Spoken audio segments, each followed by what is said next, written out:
Assalamu alaikum wa rahmatullahi wa barakatuhu. It's Hina Adil Osawala here today और आज हम जिस टॉपिक पर बात करने जा रहे हैं वो है forgiveness, art of forgiving या माफ़ करने का हुनर। तो इंशाल्लाह इस टॉपिक को हम दोनों पहलुओं के साथ देखेंगे, यानी कि हम इसमें कुछ टिप्स एंड टेक्निक्स भी देखेंगे एंड सेकेंडली हम ये भी देखेंगे कि इस्लामिकली और हमारा दीन और प्रॉफेट सल्लल्लाहु अलैहि वसल्लम की सीरा इस चीज़ के बारे में हमें क्या सिखाती है और हमें क्या उसके बारे में बताया गया है। तो हम अपने टॉपिक का आगाज़ करते हैं और आगाज़ करने से पहले मैं अपने व्यूअर्स को जो इस लाइव प्रोग्राम को अभी या बाद में देखेंगे तो मैं ज़रूर चाहूँगी कि जो ये पेज है पीस ऑफ माइंड NA ज़रूर इसको लाइक कीजिए, शेयर कीजिए ताकि इससे हम कनेक्टेड रहें और बेनिफिशियल नॉलेज जो है हम आपस में एक दूसरे से शेयर कर सकें। तो हम अपने टॉपिक का आगाज़ करते हैं। सबसे पहले हम ये देखते हैं जो आर्ट ऑफ फॉरगिवनेस है, यानी कि माफ़ करना। बेसिकली माफ़ करना क्या होता है? कभी अगर हम अपने आप से ये 3 सवाल करें कि क्या हमने कभी ज़िंदगी में किसी से कहा है कि आप में से कितने लोग हैं जो यहाँ पे भी इसको देख रहे हैं या आइंदा देखेंगे, उनमें से कितने लोग हैं जो कह चुके हैं कि आई एम सॉरी? कितने लोगों ने ये बात कही है कि वो सॉरी हैं? दूसरा ये है कि उन्होंने कितने लोग हैं जिन्होंने इज़ इट बेटर नाउ? अब ठीक है आवाज़? ठीक है, आवाज़ अब देखिए अब सही आ रही है? अच्छा जी, तो मैं फिर से रिपीट करूँगी। बात मैं जो कर रही थी वो ये थी कि हम में से कितने लोग हैं जिन्होंने आज तक अपनी ज़िंदगी में कहा है कि आई एम सॉरी, और कितने लोग हैं जिन्होंने अपनी ज़िंदगी में दूसरों को माफ़ कर दिया है। ठीक है जी। और कितने लोग हैं जो ये करना चाहते हैं, जिन्होंने इरादा किया है कि वो ये आइंदा फ्यूचर में करेंगे। तो ये हमारा एक क्वेश्चन है अपने आप से कि हम ये कैसे करेंगे। बेसिकली हम देखते हैं कि फॉरगिवनेस है क्या। फॉरगिवनेस है क्या चीज़? अगर हम इसको देखें, अगर इसका अरबिक में वर्ड देखें तो इसका मतलब होता है आफ। ठीक है, माफ़ करना, अफून, माफ़ करना। और बेसिकली फॉरगिवनेस है क्या? फॉरगेट का मतलब होता है कि किसी चीज़ को भूल जाना, माफ़ करना। ठीक है, फॉरगिवनेस का मतलब होता है किसी को माफ़ करना, लेकिन ये एक साथ में इस चीज़ को याद रखिए कि हम फॉरगिव तो करते हैं लेकिन हमें किसी को फॉरगेट नहीं करना। एग्जाम्पल इसकी ये है कि आपके साथ कोई बंदा काम कर रहा है, ठीक है, उसने आपके साथ कोई डिच किया, उसने आपको किसी बात पे डिच किया, तो आप उसे माफ़ ज़रूर कर देंगे, ठीक है, लेकिन एक बात हम याद रखेंगे कि हम उस चीज़ को भूलेंगे नहीं कि उस बंदे ने क्या किया हमारे साथ, ताकि नेक्स्ट टाइम हम क्या करें, हम उससे कोई बिजनेस डील या कोई ऐसी चीज़ करने में एहतियात रखें। जैसे कि हदीस में भी आता है कि मोमिन जो है एक सुराख से बार बार नहीं डसा जाता। इसका मतलब ये है कि हमें उसकी जो हमसे जो ऊपर नीचे जो कुछ चीज़ हो चुकी है मामलात में, उससे तो हमने माफ़ कर दिया, लेकिन हमें ये बात याद रखी कि डीलिंग्स हमें उसके साथ नहीं करनी है। ठीक है, तो ये बात भी हो गई कि हमें फॉरगिव करना है, फॉरगेट नहीं करना। ठीक है, अब हम इस बात पे आते हैं कि कुछ लोग माफ़ क्यों नहीं कर सकते। ठीक है, क्या ऐसे रीजंस होते हैं हमारे पास, हमारे जहनों में ऐसे क्या रीजंस होते हैं कि लोग माफ़ नहीं कर सकते। सबसे पहला वाला जो रीज़न है हमारे ऊपर होता है कि उसकी गलती थी, उसे मुझे माफ़ी मांगनी चाहिए थी, उसने मुझसे अपोलोजाइज नहीं किया, मैं उसे माफ़ नहीं करूँगी। हमारा ईगो ऊपर आ जाता है, हम कहते हैं नहीं, हम उसे माफ़ नहीं करेंगे क्योंकि उसने मुझसे सॉरी नहीं किया, मैं उसे माफ़ नहीं करूँगी। फिर बात आ जाती है कि हमारे अंदर, जैसे हम जब कोई हांडी पकाते हैं, हम जब कोई चीज़ पकाते हैं, चाहे हम केक को बेक करते हैं, उसके अंदर इंग्रेडिएंट्स होते हैं।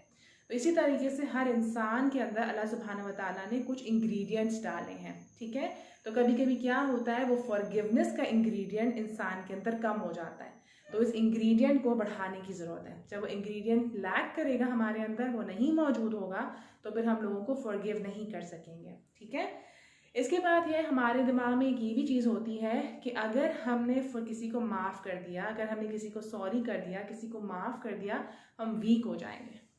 तो ये बात है कि फॉरगिव करना जो है इंसान की वीकनेस नहीं है, बल्कि ये इंसान की पावर है। इंसान को मज़ीद पावर देता है जब वो इंसान किसी को फॉरगिव कर देता है। इसके बाद हम देखेंगे कि पावर ऑफ फॉरगिवनेस क्या होता है। जब हम किसी को माफ़ कर देते हैं तो इससे क्या फ़ायदा हो जाता है। सबसे पहला फ़ायदा, ये फॉरगिवनेस जो है हमारे लिए ही बेस्ट है। ये हमें एक हेल्दी लाइफ की तरफ लेके जाती है। वो सारी ग्रजेस, वो सारी बातें जो हम अपने अंदर समेट के रखे हुए हैं, हमारे दिल के अंदर हम रखे हुए हैं, जब हम किसी को माफ़ कर देते हैं तो वो सारी बातें हमारे दिल से निकल जाती हैं। और दूसरी बात ये होती है कि जब हम किसी को माफ़ नहीं कर रहे होते, हम बार बार उसी को सोचते रहते हैं, उसी के दिमाग में उसी की बातें हमारे दिमाग में आती रहती हैं, और क्या होता है, हम उसकी कंट्रोल में चले जाते हैं। तो जब हम किसी को माफ़ कर देते हैं तो हम विक्टिम मेंटालिटी से निकलकर, उसके हाथ से निकलकर हम अपने हाथ में आ जाते हैं और हम लेट इट गो कर देते हैं इस बात को। तो फॉरगिवनेस का एक सबसे बड़ा 2 फ़ायदे हमारे अपने ही हैं। इसके बाद क्या होता है, जब हम किसी को फॉरगिव नहीं करते तो हम बहुत सारे इमोशंस के अंदर होते हैं। हम एंगर में होते हैं, हम सैडनेस में होते हैं, हम डिप्रेशन में होते हैं। तो वो सारे इमोशंस जो हैं वो हमारे ऊपर आते हैं। तो जब हम किसी को फॉरगिव कर देते हैं तो क्या होगा, वो सारे इमोशंस, वो सारे बैड इमोशंस, वो सारे नेगेटिव इमोशंस जो हम पर हावी हो रहे हैं, वो सारे इमोशंस जो हैं वो भी चले जाते हैं। इसके बाद क्या होता है कि हमें जब किसी को फॉरगिव करना होता है तो क्या करते हैं, हम अपने ब्रेन और अपने हार्ट दोनों को यूज़ करते हैं। तो क्या होता है, हमारा ये चीज़ भी है वो इम्प्रूव होता जाता है, हमारा ब्रेन और हार्ट भी मजबूत होने लगता है। और सबसे इम्पॉर्टेंट बात यह है कि जब तक हम किसी को फॉरगिव नहीं करेंगे, हम स्टेप ऑन नहीं कर सकेंगे, हम आगे नहीं बढ़ सकेंगे, हम स्टक हो जाएंगे। और हमें इस दुनिया में जब हम इस दुनिया में आए हैं, एक पर्पस के लिए आए हैं। ये तो मतलब नहीं है ना कि हम किसी की बात हमें बुरी लग गई, किसी रिश्ते की वजह से हम तंग हो गए तो बस हम एक चीज़ पे स्टक हो जाएं। दुनिया का नाम है, ज़िंदगी का नाम है चलते रहना, और हर किसी को माफ़ करते करते हम आगे बढ़ते जाएंगे। और कभी कभी अगर ये ख्याल आपके दिल में आए कि मैं उसको माफ़ नहीं कर सकती या मैं उसको माफ़ नहीं कर सकता, तो उसकी वजह ये है कि फॉरगिवनेस का इंग्रेडिएंट कम है और हमें और ज़्यादा अपनी एफर्ट डालनी है दूसरों को फॉरगिव करने के लिए। आई थिंक अब तक आपको ये चीज़ क्लियर हो गई होगी कि हम क्यों फॉरगिव नहीं कर सकते, और फॉरगिवनेस की जो पावर है वो किसके लिए, वो हमारे लिए है। एक हदीस आपके साथ शेयर करूँगी। हज़रत अनस को प्रोफेसर, इस हदीस का मफ़हूम बता रही हूँ कि हज़रत अनस को प्रॉफेट सल्लल्लाहु अलैहि वसल्लम ने एडवाइस की थी कि जब वो रात को सोएं और वो सुबह उठें तो हर किसी को माफ़ कर दिया करें, वो फॉरगिव कर दिया करें, अपने दिल को क्लियर कर दिया करें, हर उस ग्रज से, हर उस बात से जो उनके दिल में किसी के लिए है, उसको वो माफ़ कर दिया करें। अगर इसी बात को हम देखें तो क्या होगा कि प्रॉफेट सल्लल्लाहु अलैहि वसल्लम ने एक एडवाइस की थी, एक नसीहत की थी हज़रत अनस को। डेफिनेटली वो नसीहत हमारे लिए भी है। तो अगर ये हमें सुन्नत से मिल रहा है कि रात को सोते हुए ही, हम सोने से पहले ही, सोते ही आप सब लोग आज पूरे दिन को हम मॉनिटर करें कि आज पूरे दिन में क्या क्या हुआ था, और उस दिन के हिसाब से हम लोगों को माफ़ कर दें, तो क्या होगा कि हमारा दिल साफ़ हो जाएगा। और वैसे भी हमारे दीन में सुबह की नूर, सुबह मॉर्निंग को बहुत ज़्यादा अहमियत दी जाती है। तो सुबह जब हमारी होगी तो उस नूर के साथ होगी और हमारा दिल भी बिल्कुल क्लियर होगा। तो क्या होगा, हमारा जो दिन है, नेक्स्ट डे है, वो बेहतर हम प्लान कर सकेंगे और सारे जो ग्रजेस हैं हम उसको प्योरीफाई कर देंगे। प्रॉफेट सल्लल्लाहु अलैहि वसल्लम की भी ये सुनना है कि प्रॉफेट सल्लल्लाहु अलैहि वसल्लम भी लोगों को माफ़ कर दिया करते थे। तो हमारा भी ये एक हमें सुन्नत से मिलता है कि हम लोगों को माफ़ कर दें। इंशाल्लाह आगे थोड़ा सा जाके हम पे सीरा को देखेंगे कि प्रॉफेट सल्लल्लाहु अलैहि वसल्लम ने सीरा से हमें क्या क्या इसके लेसन्स मिलते हैं। अब हम और बेनिफिट्स को देखते हैं कि हमें फॉरगिवनेस के और क्या बेनिफिट्स मिलते हैं। हज़रत आयशा रज़ियल्लाहु अन्हा से रिवायत है कि प्रॉफेट सल्लल्लाहु अलैहि वसल्लम के पास एक शख्स आया, मतलब एक सहाबी आया। उन्होंने पूछा कि रमज़ान की शब कदर आने वाली है, रमज़ान की ताक रातों में हम क्या करें, हम ऐसी क्या इबादत करें कि हम उस ताक रात को पा लें। प्रॉफेट सल्लल्लाहु अलैहि वसल्लम ने उनको एक दुआ बताई, अल्लाहुम्मा इन्नका अफ़ुव्वुन तुहिब्बुल अफ़्व फ़अफ़ु अन्नी। मतलब उस पूरी रात की इबादत के लिए और आखिर अशरे की जो दुआ हम भी पढ़ते हैं, उसमें क्या है कि हम अल्लाह ताला, आप जो हैं माफ़ करने वाले हैं, आप माफ़ करने वाले को पसंद करते हैं और आप हमें इसी वजह से माफ़ कर दीजिए। मतलब वो इतनी ब्लेसिंग और इतनी पावर वाली नाइट, उसमें प्रॉफेट सल्लल्लाहु अलैहि वसल्लम ने क्या दुआ सिखाई, माफ़ करना। मतलब कि माफ़ करने की जो क्वालिटी है ये बहुत इम्पॉर्टेंट है हम मोमिनों के लिए कि जब हम माफ़ करेंगे तो क्या होगा, हमें अपने बेनिफिट्स मिलेंगे। और सबसे ज़्यादा ये है कि जब हम माफ़ करते हैं किसी को तो हम अल्लाह सुब्हानहू व तआला के बहुत करीब आ जाते हैं।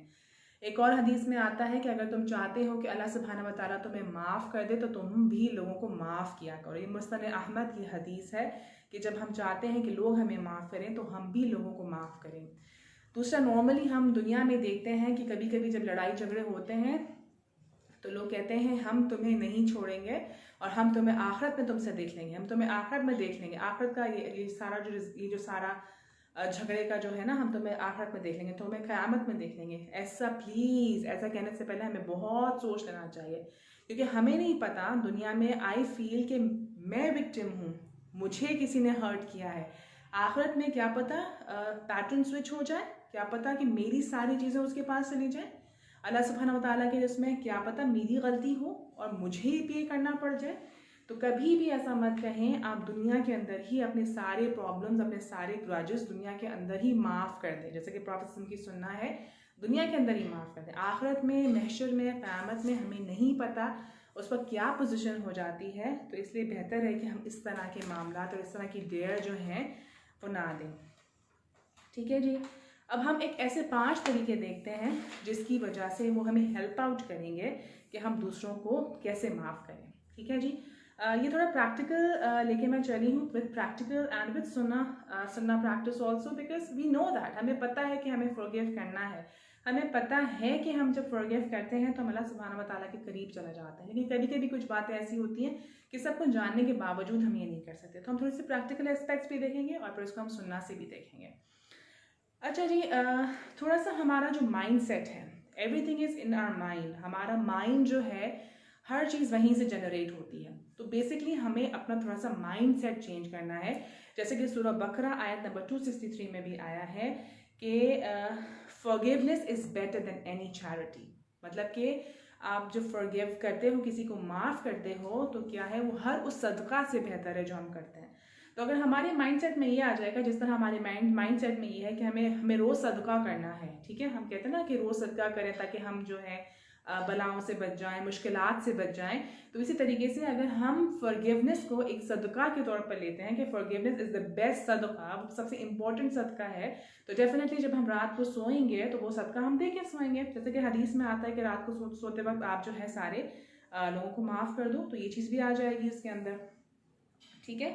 और ये जो सदका है, जैसे कि सदका सारी मुश्किलात का हल होता है, आपसे मुश्किलात को आपकी दूर कर देता है, तो इसी तरीके से जब आप फॉरगिव कर देंगे किसी को तो क्या होगा, आपकी मेंटल हेल्थ, आपकी फिजिकल हेल्थ, आपका वे ऑफ लाइफ, आपकी सारी डिप्रेशन, आपकी सारी एंजाइटी, वो सब कुछ खत्म हो जाएगी। तो दिस फॉरगिवनेस, जो आप फॉरगिव आप करोगे, अपना माइंड से जब आप चेंज करेंगे, जैसे कि सूरह बकरा आयत नंबर 263 में आया है, तो ये आपको खुद ही हेल्प करेगा। ठीक है जी। इसके बाद ये हो कि आप हमेशा केयर करने वाले बने। ठीक है, आप फॉरगिव करते हैं यानी कि आप किसी का ख्याल करते हैं। अगर आप इसको ये भी कह लें कि आपको अपना ख्याल है इसलिए आप दूसरों को माफ़ कर देते हैं, आपको ये ख्याल है कि अगर मैं फॉरगिव नहीं करूँगी तो क्या होगा कि यही सारी चीज़ें मेरे ऊपर आ जाएंगी, मतलब कि आई विल फील डिप्रेस, मुझे ये सारी मुश्किलात आएंगी। तो क्या होगा, ये सारी मुश्किलात जब मुझे आएंगी तो इस मुश्किलात से बचने के लिए क्या कर रही हूँ, मैं दूसरों को फॉरगिव कर रही हूँ। इसके बाद क्या है, सबसे मेन इंपॉर्टेंट थिंग, हम अपने एंगर को कंट्रोल करें। जब कोई ऐसे मामलात हो जाते हैं, जब आपको किसी की बात बुरी लगती है तो आपका एंगर जो है वो टॉप दर्जे पर चला जाता है। तो सबसे पहले सबसे इंपॉर्टेंट चीज़ ये है कि आप अपने एंगर को कंट्रोल करें। जो सुन्ना स्टेप्स हैं एंगर को नीचे करने के लिए कि आप अपनी पोजीशन को चेंज कर लें, आप वजू कर लीजिए, आप पानी पी लीजिए, आप खड़े हैं तो आप बैठ जाइए। पहले आप उन चीज़ों को देखिए, अपने एंगर को टेपर डाउन कीजिए। इसके बाद जो है आप फिर अपने दिमाग में सोचिए, अपने माइंडसेट पे सोचिए कि मुझे आगे क्या स्टेप लेना है। तो सबसे पहले अपने एंगर को कंट्रोल करना है। इसके बाद ये कि अपना टाइम वेस्ट ना कीजिए, आप सोचने में इतना टाइम ना लगाइए कि आज नहीं, कल नहीं, परसों नहीं, तरसों मैं इसको माफ़ करूँगा, क्योंकि हमें नहीं पता कि हमें अभी हमें ये भी नहीं पता, जैसे कि मुझे ये भी नहीं पता कि जो लेक्चर मैंने पूरा प्लान किया है वो मैं दे भी पाऊँगी या नहीं। हमें हमारी ज़िंदगी का कोई भरोसा नहीं है। और फिर क्या होता है कि जब हम तो माफ़ करने में देर करते रहते हैं तो फिर क्या होता है, हमारी नस्ल दर नस्ल के अंदर वो चीज़ जो है वो सिंक करती रहती है और लोगों के अंदर नफ़रतें पैदा होती जाती हैं। तो इससे बेहतर ये है कि हम बहुत जल्दी माफ़ कर दें, अपने दिलों को साफ़ कर दें और लोगों से अच्छे ताल्लुकात पैदा कर लें। ठीक है जी। और सबसे इम्पॉर्टेंट चीज़ जो है फॉरगिवनेस का ये है कि जो इंसान करने का हुनर रखता है, अल्लाह सुब्हानहू व तआला उससे बहुत प्यार करते हैं। तो अगर हम अल्लाह सुब्हानहू व तआला का प्यार चाहिए तो डेफिनेटली हम जो है फॉरगिव करेंगे। और फिर क्या होगा, जब अल्लाह ताला से हमारा प्यार हो जाए, अल्लाह ताला हमसे प्यार करेंगे, तो फिर क्या होगा, हमें एक इनर पीस मिलेगा। और फिर ये होगा कि अल्लाह ताला जो है हम भी लोगों को माफ़ करेंगे, लोग भी हमें माफ़ करेंगे, और सबसे बेस्ट ये है कि अल्लाह सुब्हानहू व तआला भी हमें माफ़ कर देंगे। ठीक है जी। तो 5 तरीके जो थे वो क्या थे कि आप अपने माइंडसेट को चेंज कीजिए, आप केयर कीजिए, अपने एंगर को कंट्रोल कीजिए, और लेट ना हो। आप लेट ना हो इस बात पे कि जो है अभी बहुत टाइम है, टाइम बहुत शॉर्ट है, हमारे पास ज़िंदगी में टाइम बहुत शॉर्ट है। ठीक है, अब हम देखते हैं, जैसा कि हमने बात की कि आप केयर कीजिए, अब हम देखते हैं 5 स्टेप्स। अब हम देखते हैं 5 स्टेप्स टू सेल्फ लव, कि हम अपने आप से कैसे प्यार कर सकते हैं। ठीक है, मैं कैसे कहूँ कि मैं जो हूँ अपना ख्याल रख रही हूँ, मैं अपने आप से प्यार कर रही हूँ। तो सबसे पहला ये है कि आस्क योरसेल्फ, सबसे पहले आप पूछें कि क्या आप रेडी हैं, क्या आप रेडी हैं रिक्लेम होने के लिए, कि आप एक नई चीज़ करने के लिए रेडी हैं। यानी कि अब आप वो सारा ब्लेम गेम, आप दूसरों पे जो इल्ज़ाम लगा रहे हैं कि उसकी वजह से हुआ, उसने मुझे माफ़ नहीं किया, उसको पहल करनी चाहिए थी, ये करना चाहिए था, वो करना चाहिए था। क्या आप एक नई लाइफ लेना आप स्टार्ट करना चाह रहे हैं? क्या आपने अपने अंदर ये तहिया कर लिया है कि आपने इंटेंशन बना ली है कि अब जो मिस्टेक्स हुई हैं मैं उसको माफ़ कर दूंगा और एक मैं नई ज़िंदगी स्टार्ट करूंगा? मतलब ये चीज़ें भी आपने इसको सोच लिया है। और ये सारा एक लर्निंग एक्सपीरियंस है। इंसान की जो ज़िंदगी होती है, हर ज़िंदगी में हर पहलू, हर दिन, हर लम्हा हम एक नई चीज़ सीख रहे होते हैं। तो उस नई चीज़ के अंदर ये होता है कि कभी अप्स एंड डाउन्स आते हैं, तो हमें रेडी होना चाहिए इस बात पे कि अब जो भी है, जो हुआ वो हो गया, वो गुजर गया, वो ख़त्म हो गया। बिकॉज जब तक इंसान पास्ट पे लिंगर ऑन रहेगा, जब तक वो पास्ट से लगा रहेगा, जब तक वो कोई नया काम नहीं कर सकेगा। तो आप रेडी रहिए अपने पास्ट से बाहर आने के लिए, आप प्रेजेंट में रहिए और आप अपने फ्यूचर का सोचिए कि आपका फ्यूचर बेस्ट हो। तो इसीलिए आप अपने पास्ट को छोड़िए, फॉरगिव कीजिए और अपनी अच्छी ज़िंदगी गुजारिए। नेक्स्ट ये होता है कि नो मोर एक्सक्यूजेस। अब आपके पास कोई और हीले बहाने नहीं होने चाहिए। आपने तैयार कर लिया, आपने इंटेंशन कर ली कि नहीं अब सब कुछ एक नया होगा, नई ज़िंदगी मैं करूँगी, नई अपनी नया लाइफस्टाइल को जीऊँगी, मैं सबको माफ़ कर दूँगी, रात को सोने से पहले मैं सबको माफ़ करके सोऊंगी। तो फिर कोई एक्सक्यूज़ेस नहीं होने चाहिए, नहीं मैं कल करूँगी, नहीं उसको करना चाहिए था। सारी एक्सक्यूज़ेस आप ख़त्म कर दें, क्योंकि आपके रोल्स, आपके राइट्स और आपकी रिस्पॉन्सिबिलिटीज़ ये रोज़ के रोज़ हैं। ये सब सारी चीज़ें आपको रोक रही हैं, आपको आगे बढ़ने से रोक रही हैं। तो अब आप एक नया स्टेप लीजिए। इसके बाद क्या है कि आप डिनाई करना, इनकार करना छोड़ दीजिए। आप एक्सप्रेस कीजिए लोगों को, जो आपके करीबी लोग हैं। हम सबसे ज़्यादा हर्ट उनसे होते हैं जो हमारे करीब होते हैं। जो आपके करीबी लोग हैं, आप उनको बताइए कि उनकी कोई ऐसी बात, उनका ऐसा लहजा उनको आपको हर्ट करता है।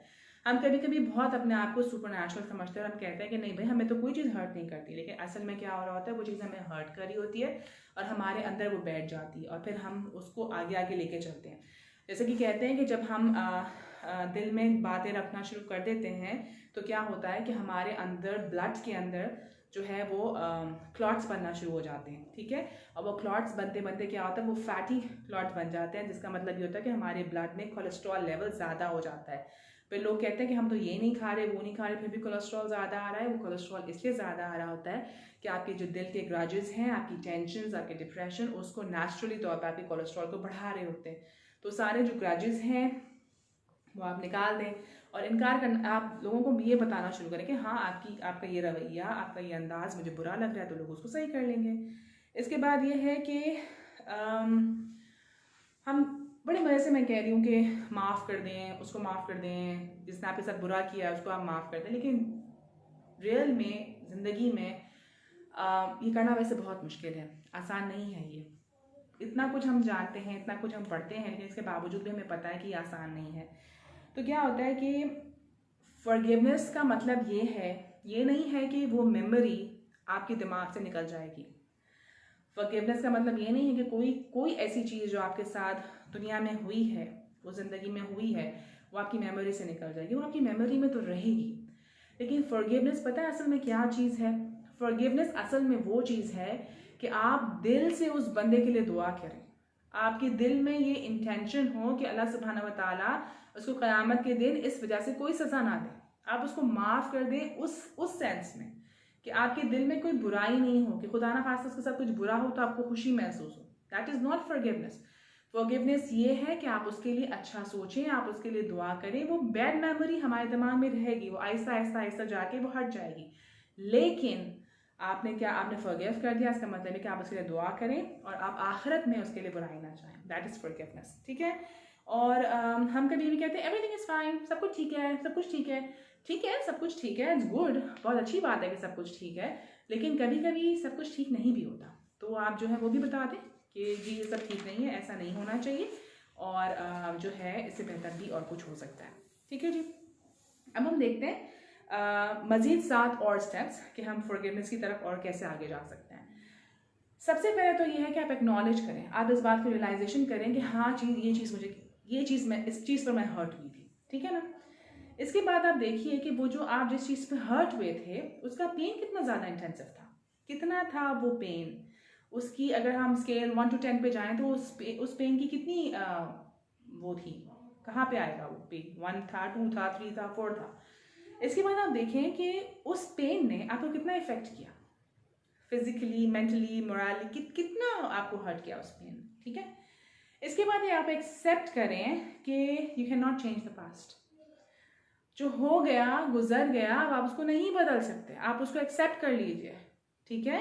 पहले आप एक्नॉलेज कीजिए, इसके बाद आप देखिए कि वो पेन कितना था, उस पेन ने आपको कितना इफेक्ट किया। इसके बाद आप देखिए कि आप पास्ट को नहीं चेंज कर सकते, past is always with you. इसके बाद आप सोचिए कि भाई आपको माफ़ करना है या नहीं करना, ठीक है। इन सब चीज़ों के बाद आप ख्याल कीजिए कि आपको माफ़ करना है या नहीं करना।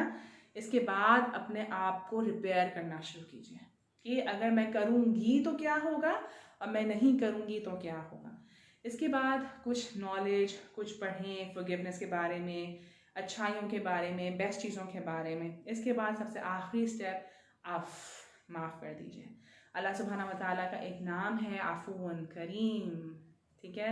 अल्लाह ताला माफ़ करने वाले हैं, माफ़ करने वाले को पसंद करते हैं। और हम अगर चाहते हैं कि अल्लाह सुब्हानहू व तआला हमें पसंद करे तो हम ज़रूर ज़रूर ज़रूर जो है इस क्वालिटी को अपनाएं। अब फॉरगिवनेस को हम इस्लाम के पॉइंट ऑफ व्यू से देखते हैं कि फॉरगिवनेस इस्लाम में क्या चीज़ है। फॉरगिवनेस जो है ये वो क्वालिटी है जो कि तकवा वालों के अंदर आती है। और तकवा वाले वो कौन हैं? मोस्टली तकवा वाला का आता है, इसका जो ट्रांसलेशन करते हैं वो आता है खौफ। लेकिन तकवा वाले वो लोग होते हैं जो कि इस बात का डर रखते हैं कि अल्लाह सुब्हानहू व तआला उनसे नाराज़ ना हो जाए। तो तकवा वाले वो लोग होते हैं जो अल्लाह ताला की नाराज़गी से डरते हैं और उस नाराज़गी से डरने की वजह से वो लोगों को माफ़ कर देते हैं, ठीक है। बिलीवर्स जो ईमान वाले होते हैं वो कौन होते हैं? वो सदका करते हैं, और उनके पास आसानी हो या मुश्किल हो वो सदका करते हैं। और क्या करते हैं? वो अपने गुस्से पर काबू पाते हैं और वो माफ़ करने वाले होते हैं।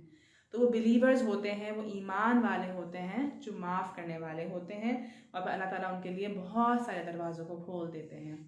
अगर हम इस चीज़ को प्रॉफेट सल्लल्लाहु अलैहि वसल्लम की सुन्ना से देखें, उनकी सीरा से देखें, तो हमें बहुत सी बातें ऐसी नज़र आएंगी। अगर हम प्रॉफेट सल्लल्लाहु अलैहि वसल्लम के ताइफ के जाने का किस्से को देखें कि प्रॉफेट सल्लल्लाहु अलैहि वसल्लम मक्के वालों की इतनी अजियत के बाद जब प्रॉफेट सल्लल्लाहु अलैहि वसल्लम ने ताइफ जाने का सोचा कि वहाँ पे जाकर मैं बात करूँ और हमें एक अच्छा प्लेटफॉर्म मिल जाए इस्लाम की प्रोपगेशन के लिए, तबलीग के लिए, तो वहाँ पे ताइफ के जो सरदार थे उन्होंने क्या किया उनके साथ?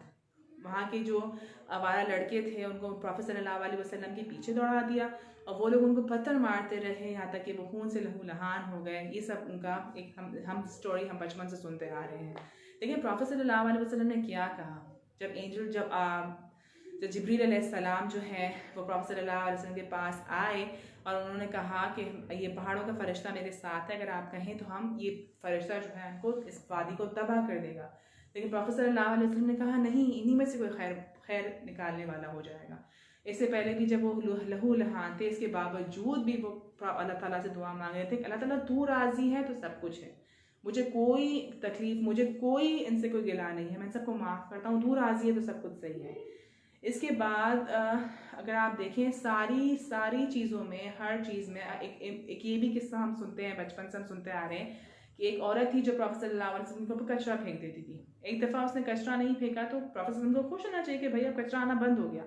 लेकिन प्रॉफेट सल्लल्लाहु अलैहि वसल्लम, हुजूर अकरम सल्लल्लाहु अलैहि वसल्लम उसके घर गए और ये पता किया कि क्या वजह है कि वो नहीं आए। तो पता चला कि वो बीमार है, और इसी वजह से फिर उनकी अच्छी किरदार की वजह से जो है वो मुसलमान हो गए।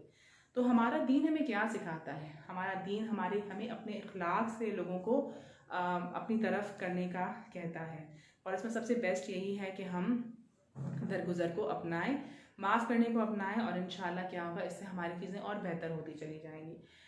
प्रॉफेट सल्लल्लाहु अलैहि वसल्लम, हुज़ूर अकरम सल्लल्लाहु अलैहि वसल्लम खैबर के मौके पर जब हुज़ूर अकरम सल्लल्लाहु अलैहि वसल्लम ने जो झंडा था वो हज़रत अली को दिया था कि जाओ और खैबर को फ़तह करो, क्योंकि वो दरवाज़ा नहीं खुल रहा था खैबर के किले का। तो हज़रत अली जो है उनको फिर वो झंडा दिया गया था, और हज़रत अली ने उससे वो दरवाज़ा खुल गया था। तो प्रॉफेट सल्लल्लाहु अलैहि वसल्लम ने हज़रत अली को क्या नसीहत की थी? क्या प्रॉफेट सल्लल्लाहु अलैहि वसल्लम ने हज़रत अली को ये कहा था कि अंदर जाके तुम सब कुछ कर लेना और सब कुछ को तोड़ फोड़ देना? नहीं, बिल्कुल भी नहीं। प्रॉफेट सल्लल्लाहु अलैहि वसल्लम ने हज़रत अली को कहा था कि तुम अंदर जाना और तुम अपने अमल से लोगों को कुछ सिखाना, और उनमें से कोई एक भी कुछ सीख गया, कुछ इल्म उसने हासिल कर लिया, तो वो एक पता नहीं कितने 100 ऊँटों के बराबर होगा। कुछ मैं आगे पीछे शेयर कर रही हूँ उसकी नरेशन, लेकिन इसी तरह की बात थी। मतलब कि प्रॉफेट सल्लल्लाहु अलैहि वसल्लम में बैटल फील्ड है, क्या कहते हैं, लड़ाई वाला मामला है, लेकिन इसके बावजूद भी प्रॉफेट सल्लल्लाहु अलैहि वसल्लम ने नरमी, दरगुजर इसको अपनाया। जब फ़तह मक्का का मौका था तो क्या था? प्रॉफेट सल्लल्लाहु अलैहि वसल्लम मक्का के अंदर दाखिल हुए हैं, उनकी कमर जो है बिल्कुल झुकी हुई है, बिल्कुल नीचे हो के लेट डाउन होकर वो दाखिल हो रहे हैं। उनको कोई गुरूर, कुछ तकब्बुर कुछ भी नहीं है, और लोग जो मुशरिकीन थे वो डर रहे थे कि आज हमारी खैर नहीं है, लेकिन प्रॉफेट सल्लल्लाहु अलैहि वसल्लम ने सबको माफ़ कर दिया। तो मतलब हम जैसे उम्मती, हम प्रॉफेट सल्लल्लाहु अलैहि वसल्लम की उम्मती हैं, हम उनको मानने वाले हैं। तो जब प्रॉफेट सल्लल्लाहु अलैहि वसल्लम की इतनी बड़ी क्वालिटी थी, तो डेफिनेटली हमें भी ये क्वालिटी अपनानी चाहिए कि छोटी सी ज़िंदगी है, कितनी ज़िंदगी है हमारी, तो उसमें माफ़ कर दें। और फिर इसमें ये भी आता है कि प्रॉफेट सल्लल्लाहु अलैहि वसल्लम के पास जब हिंद आई थी, जिन्होंने उनके चाचा का कलीजा चबाया था, तो प्रॉफेट सल्लल्लाहु अलैहि वसल्लम ने कहा, उसको माफ़ कर दिया था, लेकिन कहा था कि तुम मेरे सामने मत आया करो, मुझे अपने चाचा की याद आ जाती है, वो वाक़या वापस रिपीट हो जाता है। तो इससे हम ये भी चीज़ निकाल सकते हैं कि अगर हमारा किसी के साथ ऐसा कोई मामला पेश आया है और हमने उसको माफ़ कर दिया, दरगुजर कर दिया, तो फिर हम क्या करें? फिर हम एक डिस्टेंस को कायम रखें। ज़रूरी नहीं है कि हम बहुत ज़्यादा जाके मिलें, फिर से हम उसके साथ कारोबार कर लें, फिर से हम बहुत ज़्यादा उसके साथ मिंगलिंग शुरू कर दें। हम एक फ़ासला रख सकते हैं, ठीक है? हम एक बाउंड्रीज़ को सेट कर सकते हैं कि बस इससे ज़्यादा हमें नहीं जाना है। तो हम इस चीज़ को हम सेट कर सकते हैं, और दरगुजर भी हम कर सकते हैं, जिस तरीके से प्रॉफेट सल्लल्लाहु अलैहि वसल्लम ने हिंद के साथ भी किया था। अब मैं बात कर रही थी कि इतनी सी हमारी ज़िंदगी है, और इस इतनी सी ज़िंदगी में अगर हम इतने सारे ग्रजेस, इतनी सारी चीज़ें अगर अपने ऊपर लेकर चलेंगे, तो इस ज़िंदगी को गुजारना जो है वो बहुत मुश्किल हो जाएगा। तो इस ज़िंदगी को गुजारने के लिए बेहतरीन ये है कि हम जो है अल्लाह सुब्हानहू व तआला के करीब और बेहतरीन बंदे बन जाएं, और इस बेहतरीन बंदे बनने के लिए यही है कि हम लोगों को माफ़ करना सीखें। हम लोगों को जब माफ़ करेंगे तो क्या होगा? सबसे बेस्ट, मैं फिर से रिकैप कर रही हूँ कि जब हम लोगों को माफ़ करेंगे तो क्या होगा? सबसे बेस्ट चीज़ जो ये है कि हम अल्लाह सुब्हानहू व तआला के करीब आ जाएंगे, उससे ज़्यादा हमें कुछ और नहीं चाहिए। इसके बाद ये है कि हमारी फ़िज़िकल और हमारी मेंटल हेल्थ जो है वो अच्छी रहेगी, और कुछ स्टेप्स जो हमने शेयर किए थे, यानी कि हम अपने आप से प्यार करते हैं, क्यों? इसीलिए हम लोगों को माफ़ कर रहे हैं। माफ़ करना इट्स नॉट रियली ईजी, वो मेमोरी आपके पास में रहेगी, लेकिन माफ़ करने का मतलब ये है कि आप उसके लिए अच्छाई चाहें और उसके लिए खैर की दुआ मांगिए। इसके साथ ही आई थिंक ये एक शॉर्ट रिमाइंडर था ऑफ हाफ एन आवर, और इस पर बहुत कुछ कहा जा सकता है, बहुत सी ऐसी बातें हैं। मैंने कुछ सीरा के टॉपिक्स आपके साथ शेयर किए हैं, लेकिन इसके अलावा और बहुत सी बातें हैं, बहुत से किस्म के बहुत सारे हुज़ूर अकरम सल्लल्लाहु अलैहि वसल्लम की ज़िंदगी के वाक़यात हैं जिस पे हम इसको ज़िक्र कर सकते हैं, लेकिन आई थिंक कि इसको ज़्यादा प्रोलॉन्ग करना, आई थिंक छोटा रिमाइंडर, छोटा वो देना, इट्स गुड। मैं अपनी बात का अख्ताम अपने इंट्रोडक्शन के साथ करूँगी। वैसे मुझे पहले करा देना चाहिए था, लेकिन आई थॉट कि मैं एंड में करूँ, तो जो लोग आई थिंक अब जा चुके हैं या जो लोग बाद में देखेंगे वो मेरे बारे में जान लें। मैं एक लाइफ कोच हूँ, सर्टिफाइड लाइफ कोच, और एक सर्टिफाइड काउंसलर, और एक सर्टिफाइड हिप्नोसिस प्रैक्टिशनर और NLP प्रैक्टिशनर, और साथ में मैं द अवेयर अकेडमी ऑस्ट्रेलिया के साथ उनके साथ भी कोचिंग कर रही हूँ, जो कि एडिक्शन पे काम करता है। एडिक्शन यानी कि किसी चीज़ की हमें लत लग जाए, उस पे काम कर रहा है। तो मैं अपनी सर्विसेज प्रोवाइड करती हूँ। मेरा page Facebook page is the mind therapy. तो जिन लोगों को इस पर कोई चीज़, कोई मेरी हेल्प, और इसके अलावा जो मैं हूँ रिलेशनशिप काउंसलर और वेलबींग काउंसलर भी हूँ। तो आप में से जो लोग अगर इस तरह की कोई हेल्प मुझसे चाहते हैं तो ज़रूर बात करें, क्योंकि कभी कभी ये जो सारे मसले होते हैं वो रिलेशन से भी ताल्लुक़ रखते हैं। और मैं ये ज़रूर कहूँगी कि सिर्फ माफ़ करना, ठीक है, सिर्फ दूसरों को माफ़ करना नहीं, बल्कि हमें ख़ुद भी माफ़ी मांगनी चाहिए। हमें ख़ुद भी तौबा का दरवाज़ा हमेशा अल्लाह के साथ रखना चाहिए कि हम बार बार अल्लाह के सामने झुकते रहें और बार बार उससे माफ़ी मांगते रहें। और ये 2 वे ट्रैफिक है, दूसरों को माफ़ करना भी और अल्लाह ताला के साथ बॉन्ड मजबूत करना और अल्लाह ताला से भी माफ़ी मांगना। तो इसके साथ ही मैं अपनी बात का अख्ताम करूँगी इंशाअल्लाह। और आप लोगों को जो भी क्वेश्चंस हों, क्यूरीज हों, आप इस पेज पे मुझसे पूछ सकते हैं, और मेरा अपना पेज है माइंड थेरेपी, उस पर भी आप लोग मुझसे पूछ सकते हैं। और हिना आदिल ओसा वाला, you can just easily find me on Facebook.